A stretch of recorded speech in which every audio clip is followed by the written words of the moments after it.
worst hit sectors because of the coronavirus pandemic has been the auto sector. Now, it's a sector which also has been in sharp focus since the coronavirus pandemic has impacted the entire world, and India's own push for Atmanirbharta, or self-reliance, reducing imports, and finding a way to boost exports. So a lot of challenges right now for a sector where mobility has become key. Because of the pandemic, consumer behavior is changing, but so are incomes. And on the other hand, it is also a sector which is in the middle of a transition here in India from BS4 to BS6, the world over to electric vehicles. To speak about what next for the auto sector, I'm joined today by a stalwart of the industry. Pleased to welcome on the show Vikram Kirloskar, Vice Chairman of Toyota Kirloskar. Mr. Kirloskar, pleasure to have you speaking with us. Thank you very much. Appreciate joining you this time. So I want to begin by just getting a sense of how you are dealing with the pandemic. I see, of course, that you're working from home like all of us are.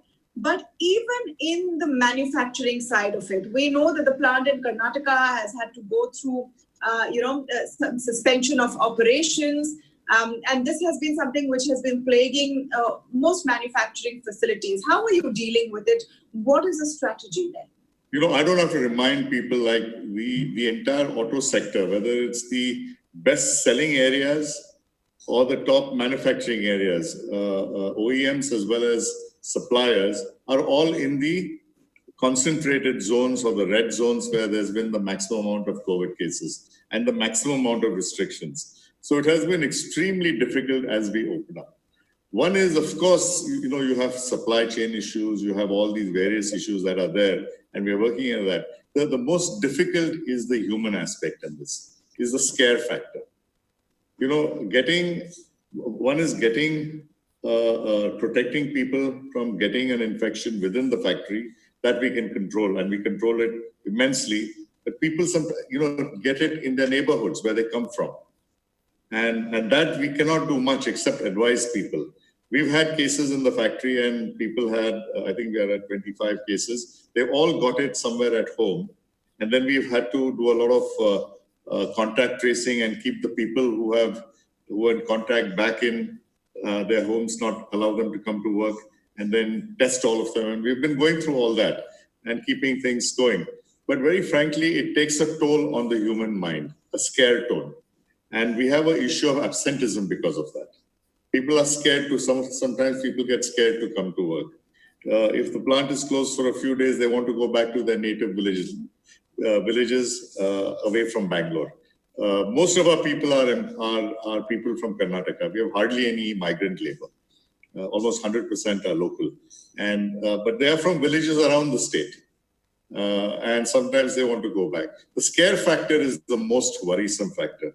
And the only way we can get over this is by educating them, educating their families. We started an internal Facebook page right now.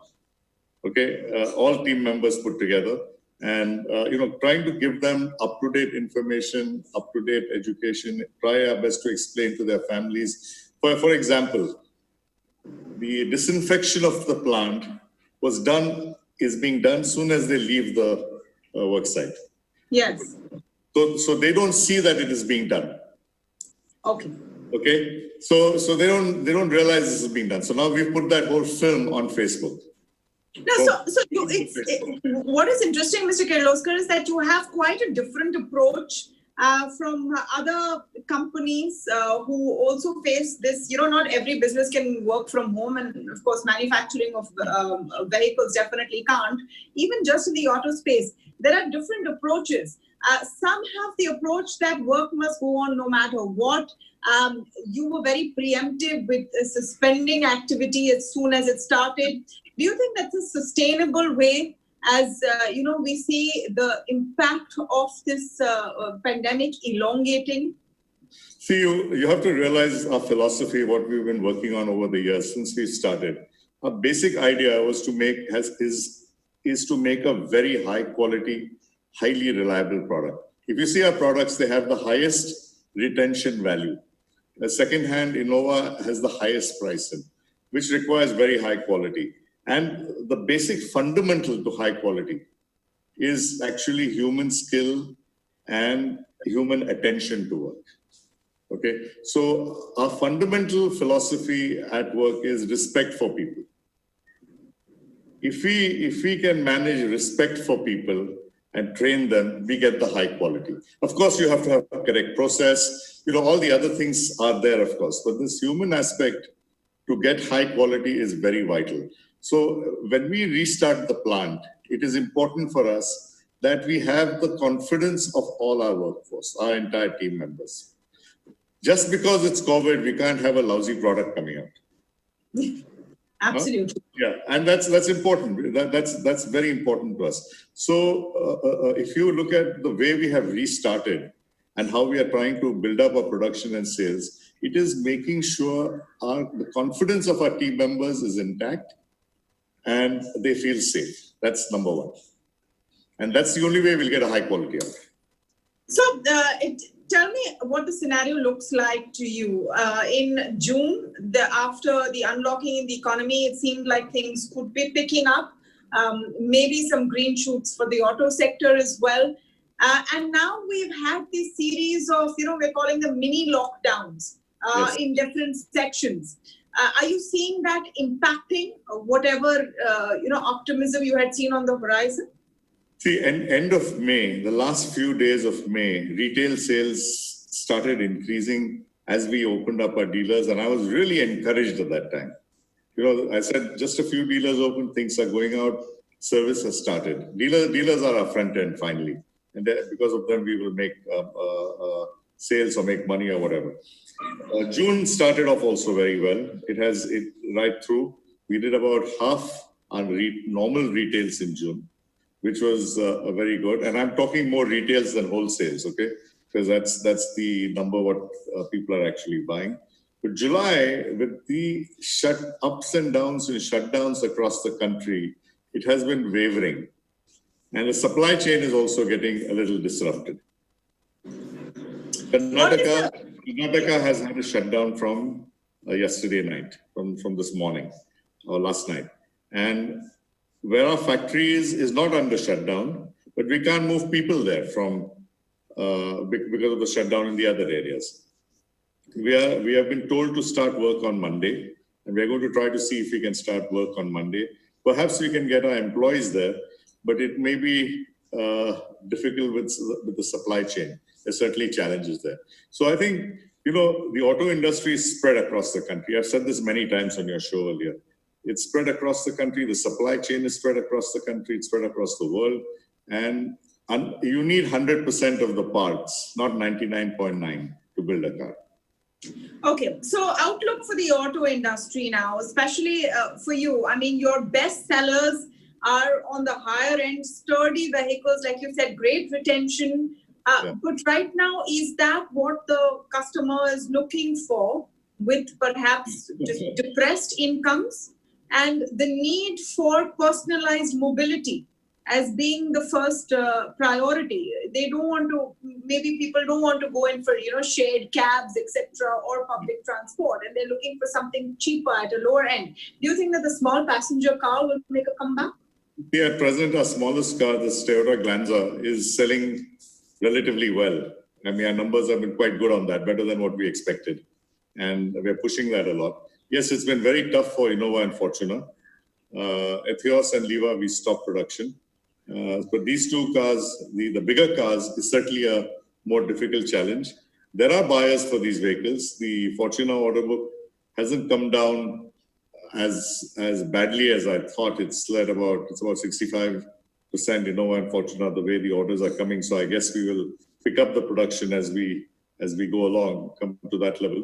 But yes, it is a challenge. Certainly, people with incomes getting truncated. The only hope I have, and we have to change our marketing as well, is that the rural economy has certainly done well. If you see the tractor sales in June, I think they were like 10% above normal.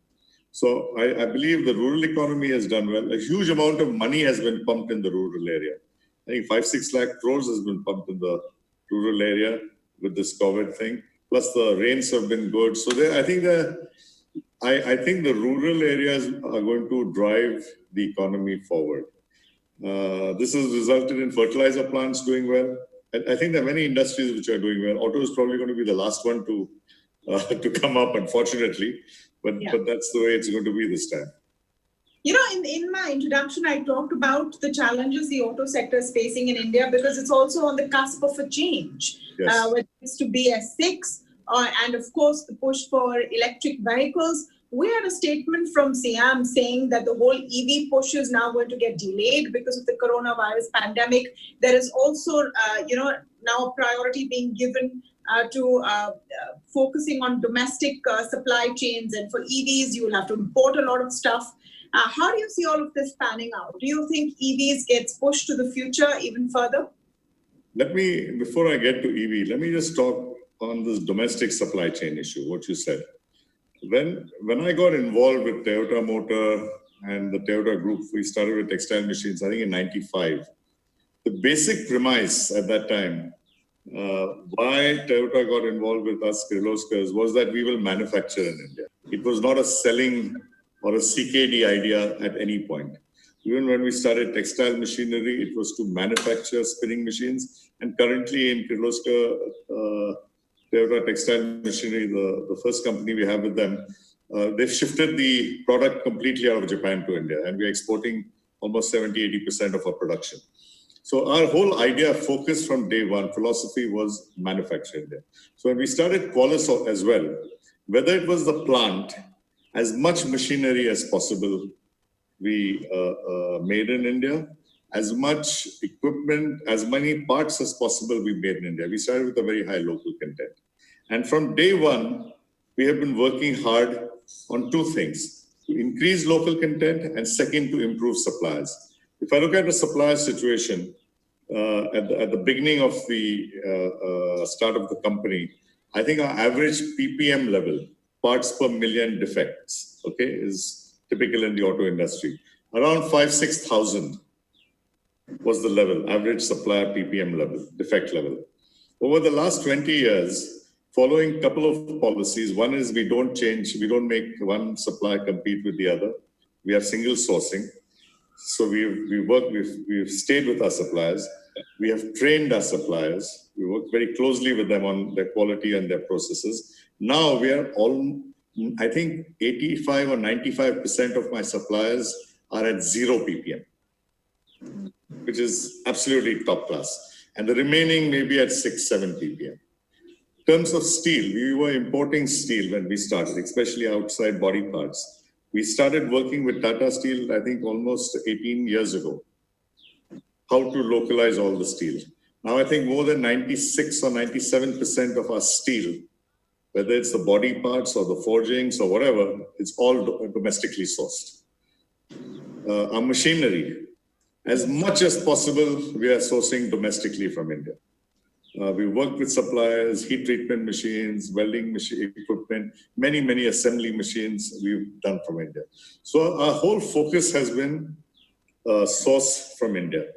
And the other lucky thing for us is Toyota is very strong in Asia, whether it's Thailand, Indonesia, Philippines, Malaysia, Vietnam, very strong in manufacturing in all these areas. So we work very cooperatively with these plants as well. We exchange people, we rotate people, and we look at best practices. So we don't, even for source of parts, we have each other.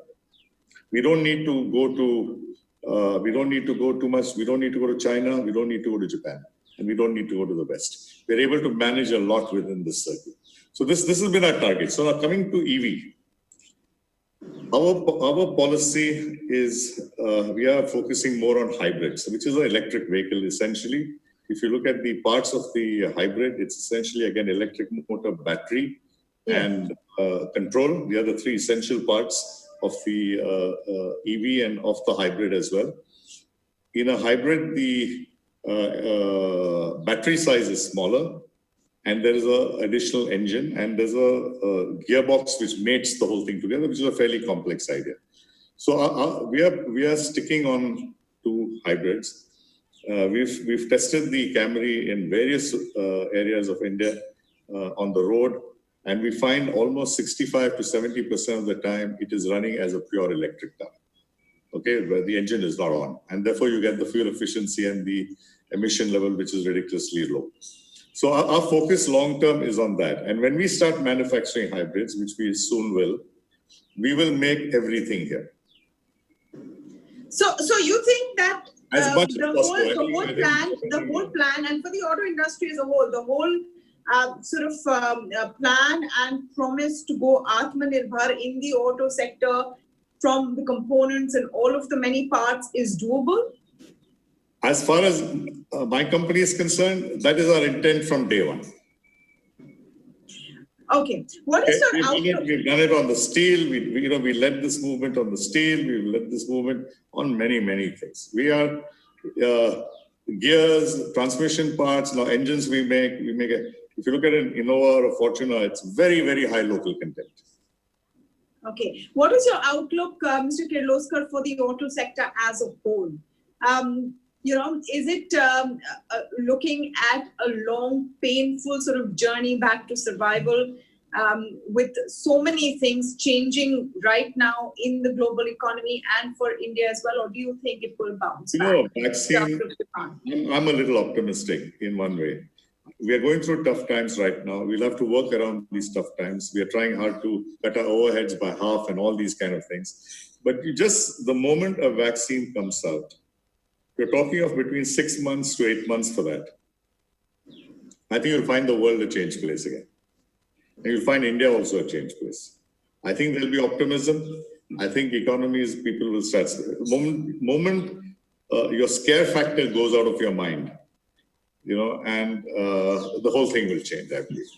On that very optimistic note, I will thank you for speaking with us today. Vikram Kirloskar there, talking about his outlook for the auto sector and, of course, the challenges of running a business that depends on manufacturing in the middle of the COVID-19 pandemic. Thank you once more for speaking with us. Thank you very much.